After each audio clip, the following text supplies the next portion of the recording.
Just had one of my bank accounts canceled, just randomly. Just randomly? And it's just like, yeah, it's over. Sorry.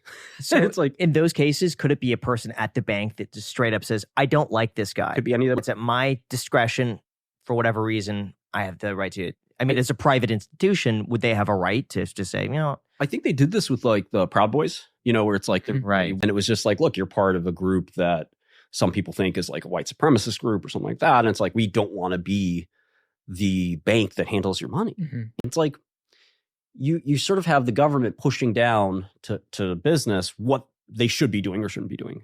And to me, that's not great because, you're basically, you have some of these services that are critical, like banking, becoming less critical thanks to crypto. At what point does Con Edison say, yeah, we saw your tweet and, that's why your lights are out. That I think that, conceivably could happen someday.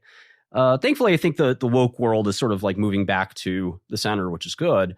Yeah, but I still think like the idea that a bank could just basically decide that, they don't like your politics. Or do you think maybe that's some risk mitigation on their end where maybe the banks are afraid of the government? Do you think maybe that's some risk mitigation on their end where maybe the banks are afraid of the government? Well, that's so they what I'm say, well, getting. We don't want $100 million fine. Right. So it's easier for us to say, sorry, go somewhere else. Yeah, exactly. And I think like it's really sad because if they're avoiding an action from the government, which is, well, what's the government's impetus?